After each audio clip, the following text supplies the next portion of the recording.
4. Eastern meditation invades Christianity. As an answer to the question of the possibility of a dialogue of Orthodox Christianity with the various non-Christian religions, the reader has been presented the testimony of 3 Orthodox Christians who confirm, on the basis of Orthodox doctrine and their own experience, what the Orthodox Church has always taught, that Orthodox Christians do not at all have the same God as the so-called monotheists who deny the Holy Trinity, that the gods of the pagans are in fact demons, and that the experiences and powers which the pagan gods can and do provide are satanic in nature.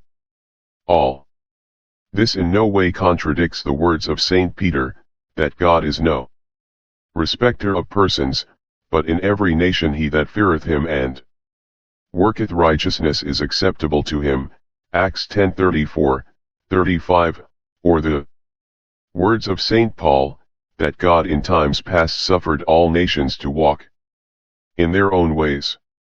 Nevertheless he left not himself without witness, in that he did good, and gave us rain from heaven, and fruitful seasons, filling our hearts with food and gladness, Acts 14:17.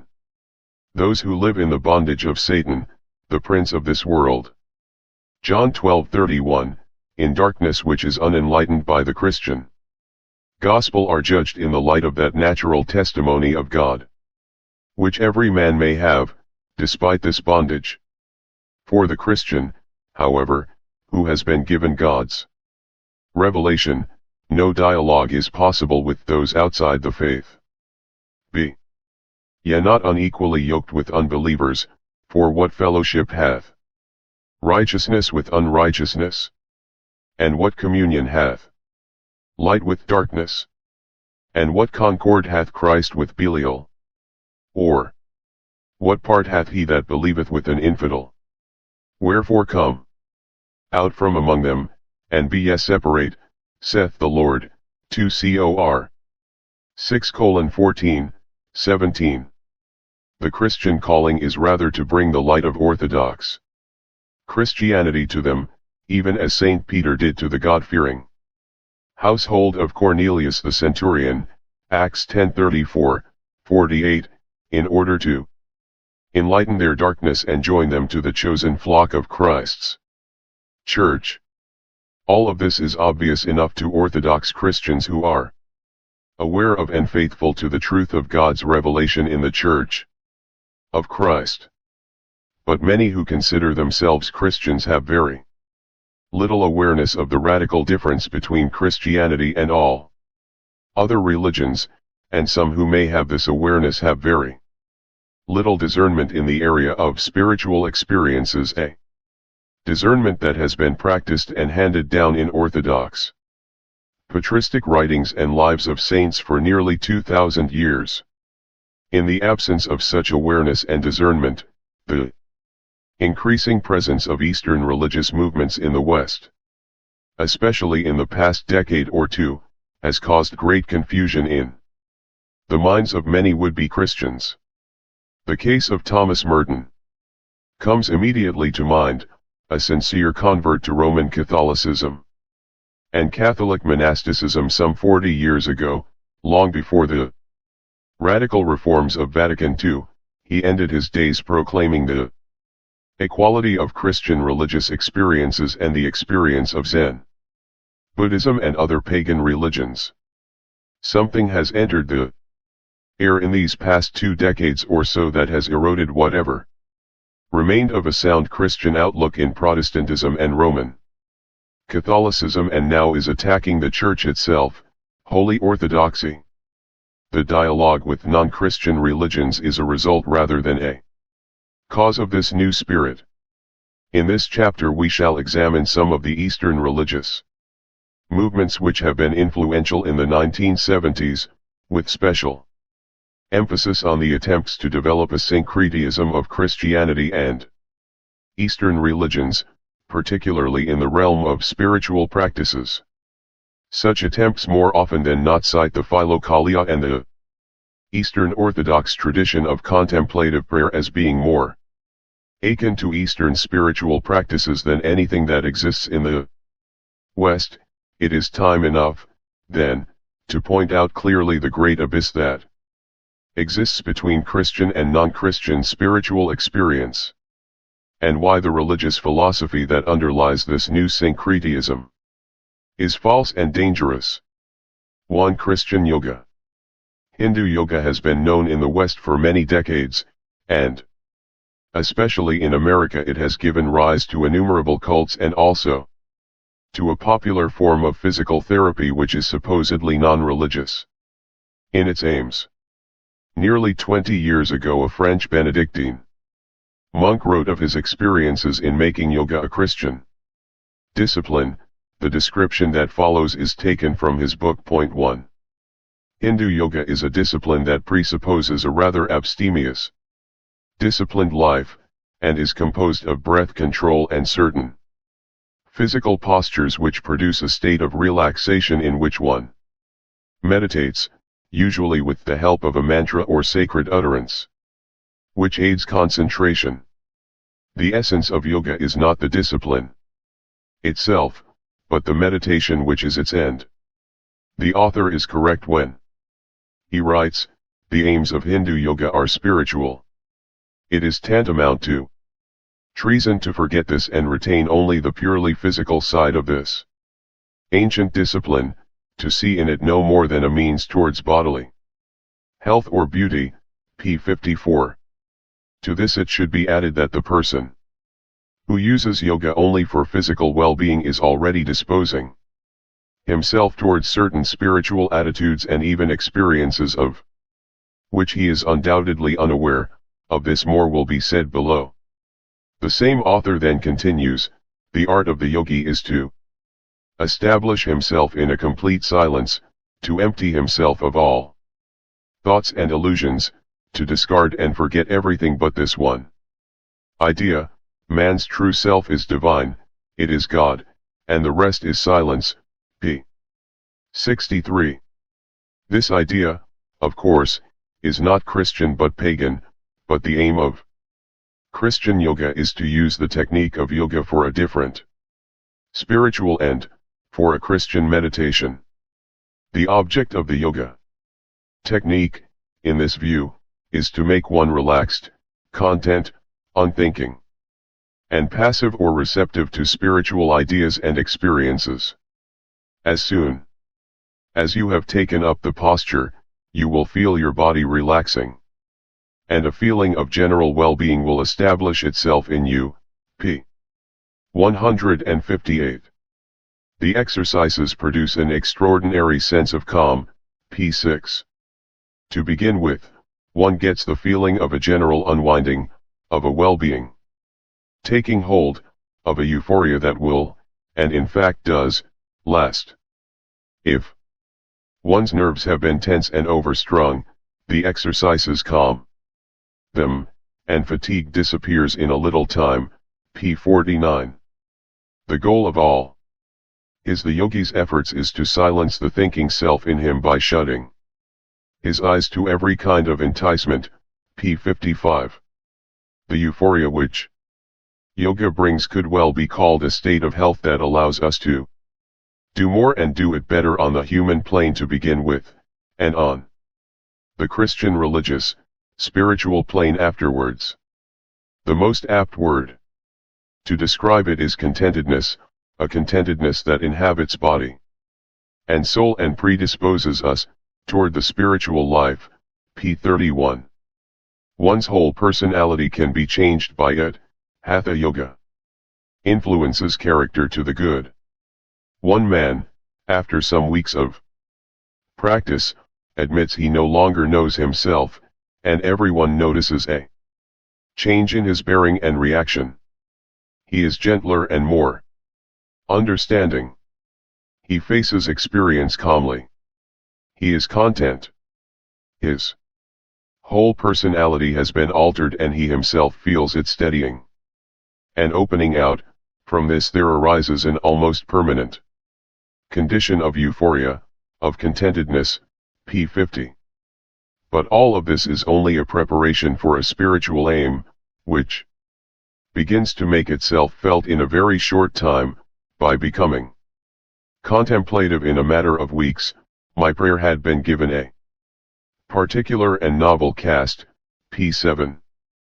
Becoming extraordinarily calm, the author notices the ease I felt in entering into prayer, in concentrating on a subject, p6. One becomes more receptive to impulses and promptings from heaven, p13.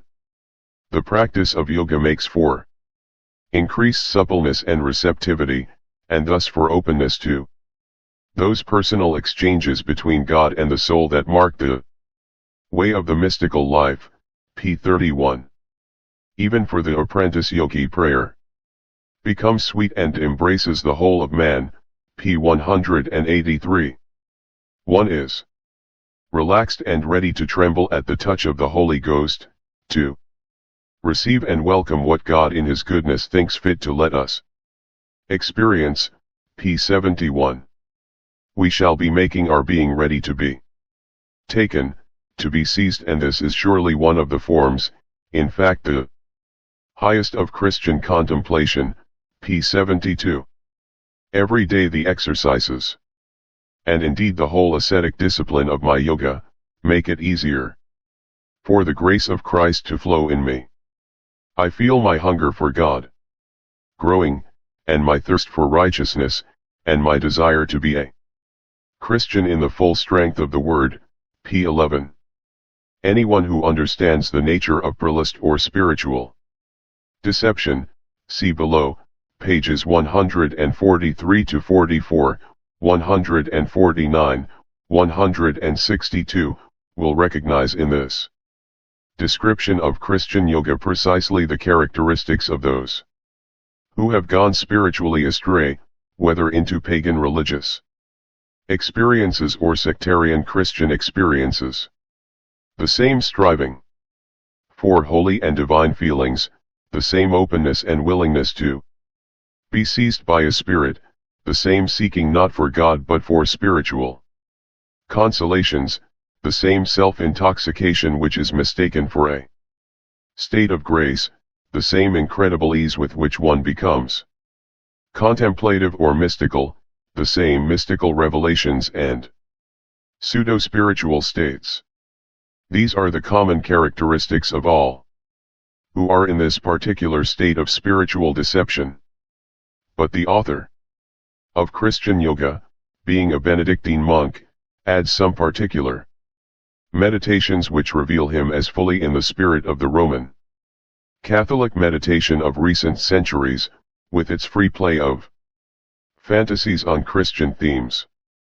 Thus, for example, having meditated on a theme of the Christmas Eve Mass, he begins to see the child in the arms of his mother. I gaze, nothing more.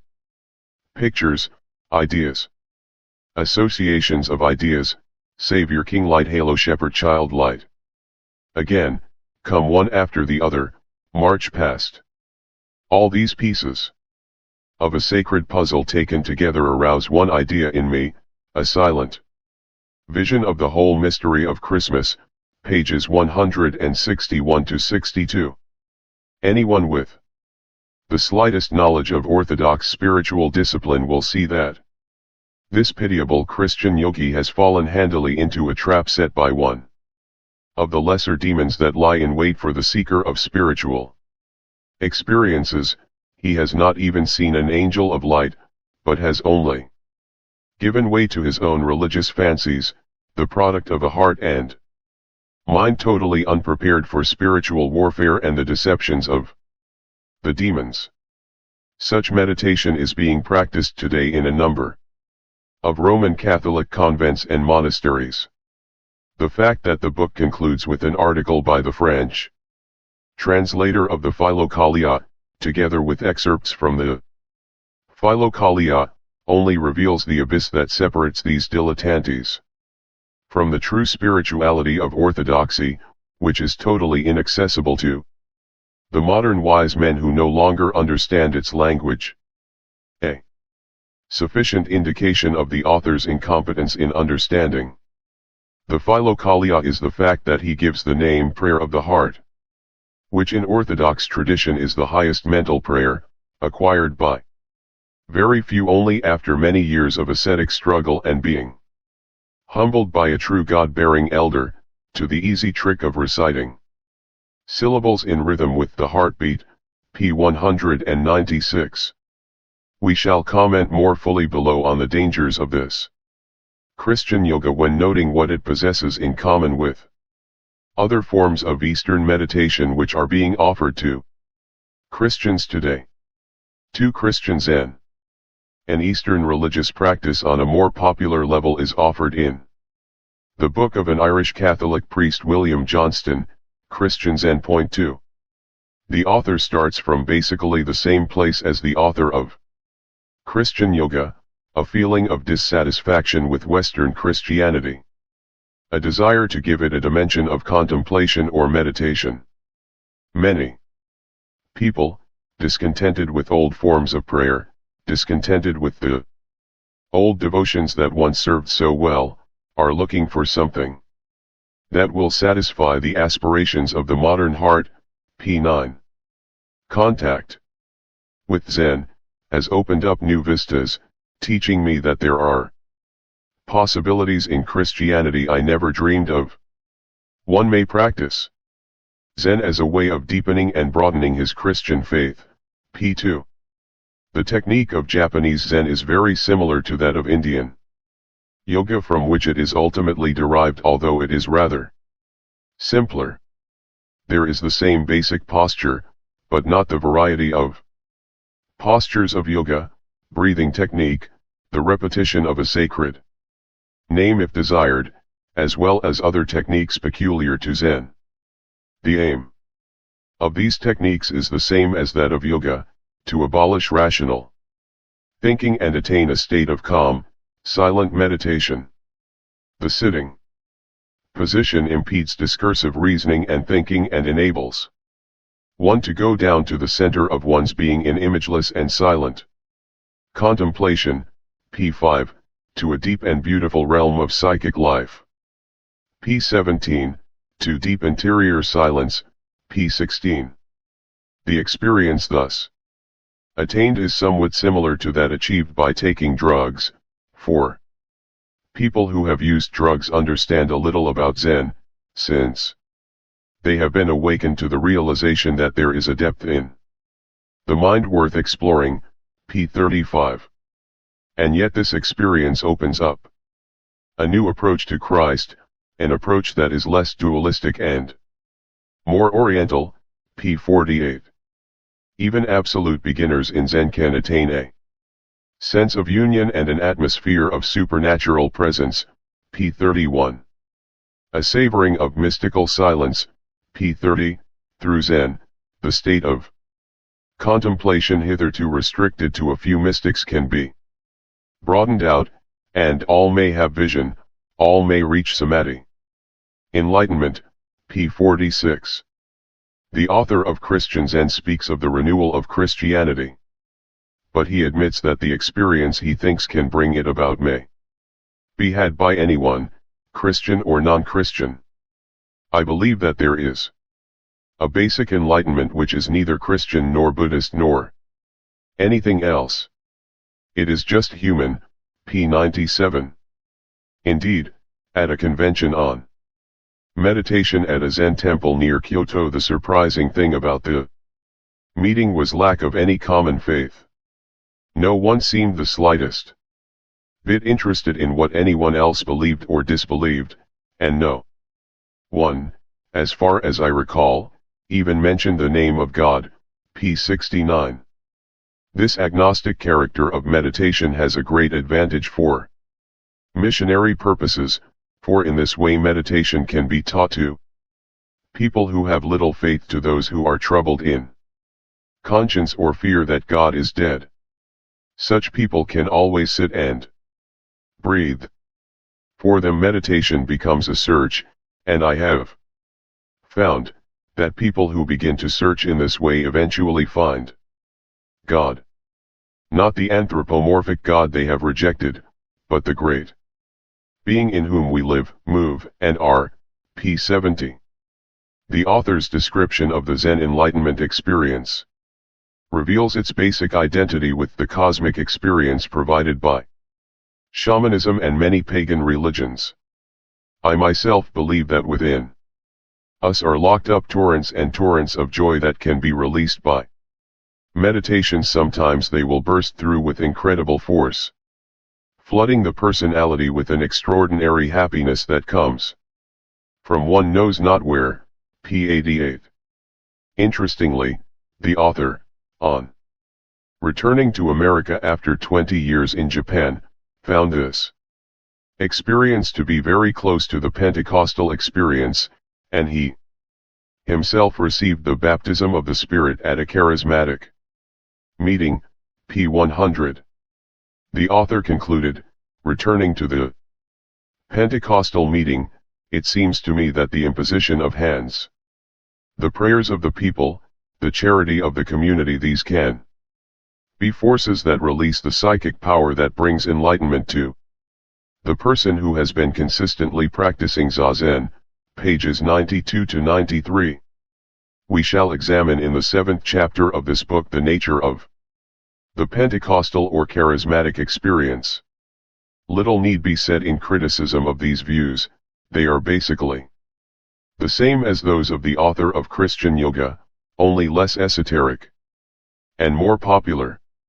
Anyone who believes that the agnostic, pagan experience of Zen can be used for a contemplative renewal within Christianity, p. 4, surely knows nothing whatever of the great contemplative tradition of Orthodoxy, which presupposes burning faith, true belief, and intense ascetic struggle, and yet the same author does not hesitate to drag the Philokalia and the great Orthodox schools into his narrative, stating that they also lead to the condition of contemplative silence and peace and are an example of Zen within the Christian tradition, p. 39, and he advocates the use of the prayer of Jesus during Zen meditation for those who wish this, p. 28. Such ignorance is positively dangerous, especially when the possessor of it invites the students at his lectures, as an experiment in mysticism, to sit in Zazen for 40 minutes each evening, p. 30. How many sincere, misguided false prophets there are in the world today, each thinking he is bringing benefit to his fellow men, instead of an invitation to psychic and spiritual disaster.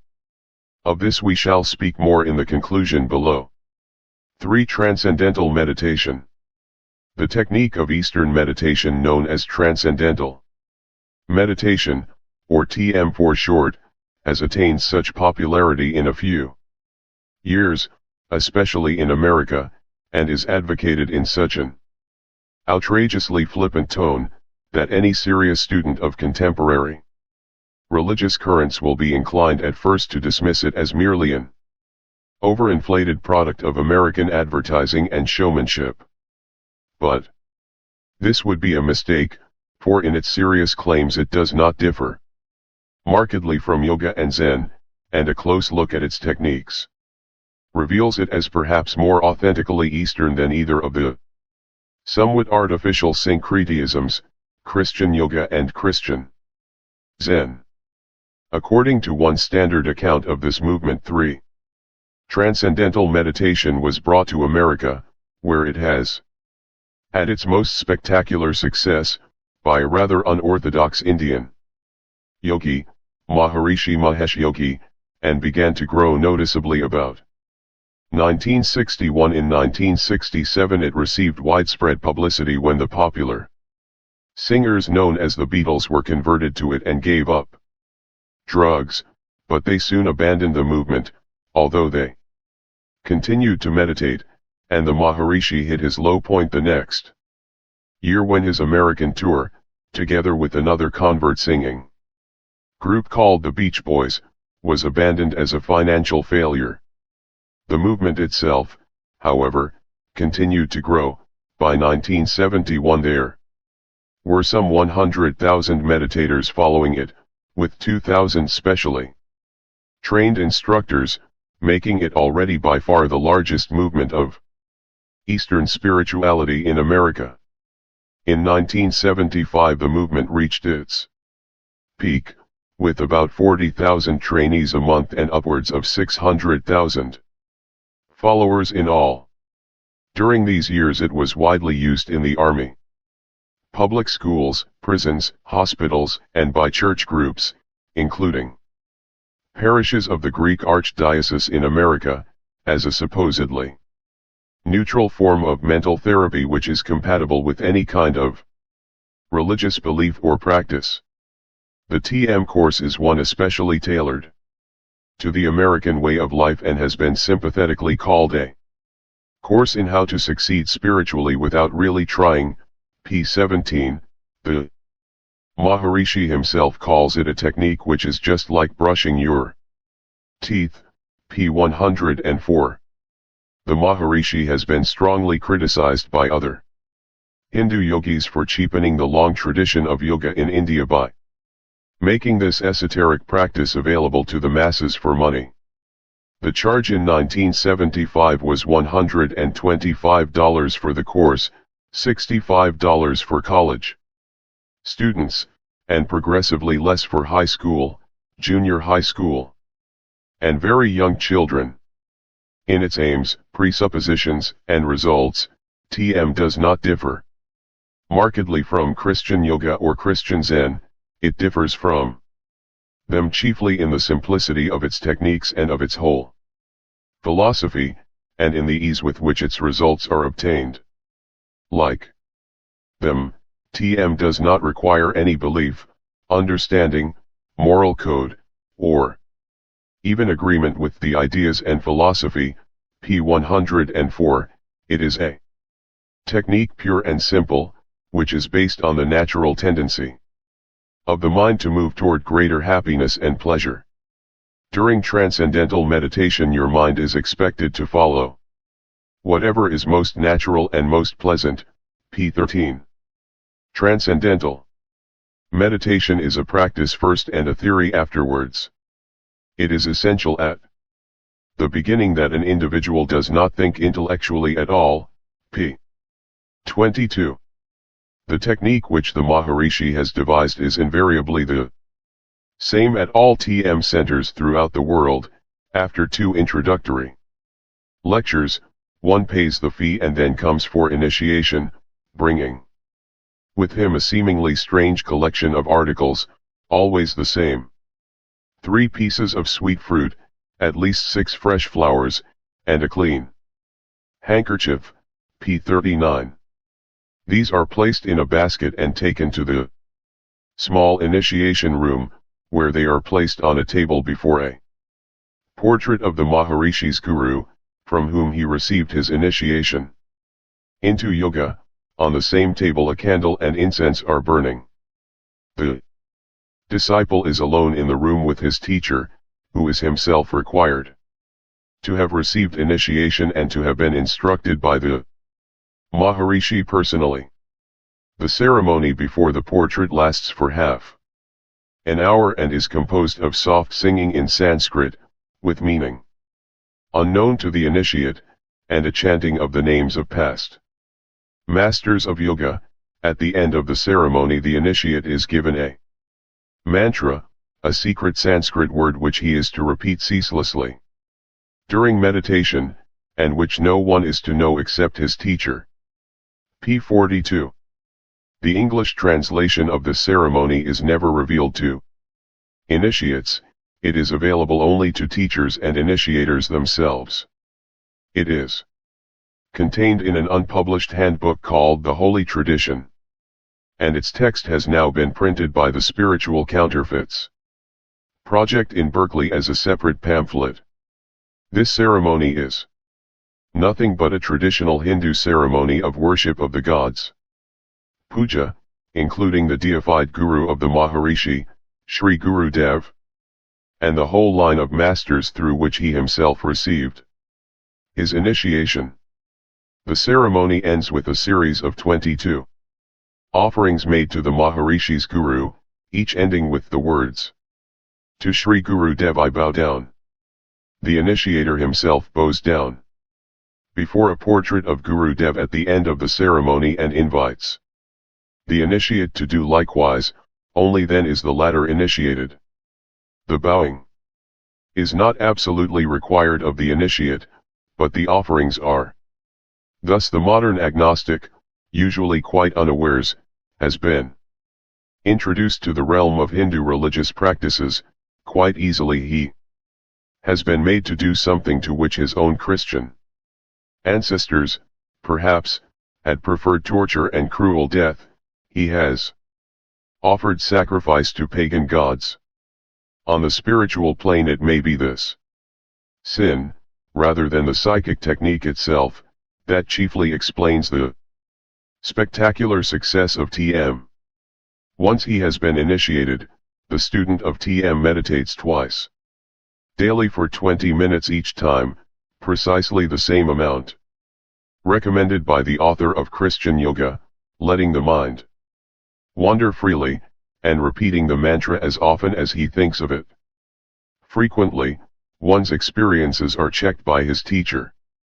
Quite soon, even on the first attempt, one begins to enter a new level of consciousness, which is neither sleep nor wakefulness, the state of transcendental meditation. Transcendental meditation produces a state of consciousness unlike anything we've known before, and closest to that state of Zen developed after many years of intense study, p. 115. In contrast to the years that must be spent to master other religious disciples and yoga, which offer the same results that TM proponents claim, teachers say TM can be taught in a matter of minutes, pages 110 to 11. Some who have experienced it describe it as a state of fulfillment similar to some drug experiences, p. 85, but the Maharishi himself describes it in traditional Hindu terms. This state lies beyond all seeing, hearing, touching, smelling, and tasting. Beyond all thinking and feeling. This state of the unmanifested, absolute, pure consciousness of being is the ultimate state of life, p. 23. When an individual has developed the ability to bring this deep state to the conscious level on a permanent basis, he is said to have reached cosmic consciousness, the goal of all meditators, p. 25. In the advanced stages of TM the basic yoga positions are taught, but they are not necessary to the success of the basic technique, nor is any ascetic preparation required.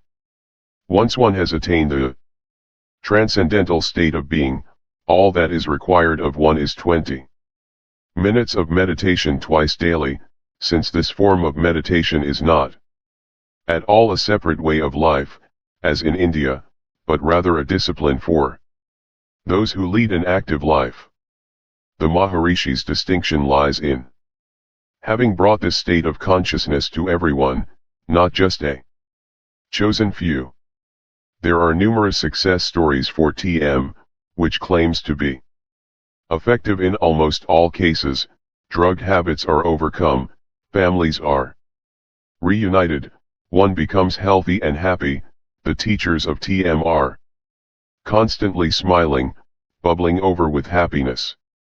Generally, TM does not replace other religions, but strengthens belief in almost anything. Christians, whether Protestant or Catholic, also find that it makes their belief and practice more meaningful and deeper, p. 105. The swift and easy success of TM, while it is symptomatic of the waning influence of Christianity on contemporary mankind, has also led to its early decline. Perhaps more than any other movement of Eastern spirituality, it has had the character of a fad, and the Maharishi's announced aim to initiate the whole of humanity is evidently doomed to failure. After the peak year of 1975, enrollment in TM courses has steadily declined, so much so that in 1977 the organization announced the opening of a whole new series of advanced courses, obviously devised in order to regain public interest and enthusiasm. These courses are intended to lead initiates to the sthis or supernatural powers of Hinduism, walking through walls, becoming invisible, levitating and flying through the air, and the like. The courses have generally been greeted with cynicism, even though a TM brochure features a photograph of a levitating meditator. See Time magazine, August 8, 1977, p. 75. Whether or not the courses, which cost up to $3,000, will produce the claimed results which are in the province of the traditional fakirs of India, see above, pages 30 to 35, TM itself stands revealed as a passing phase of the occult interest in the second half of the 20th century. Already many examples have been publicized of TM teachers and disciples alike who have been afflicted with the common maladies of those who dabble in the occult, mental and emotional illness, suicide, attempted murder, demonic possession. In 1978 a United States federal court came to the decision that TM is indeed religious in nature and may not be taught in public schools. Point 4. This decision will undoubtedly further limit the influence of TM, which, however, will probably continue to exist as one of the many forms of meditation which many see as compatible with Christianity. Another sad sign of the times.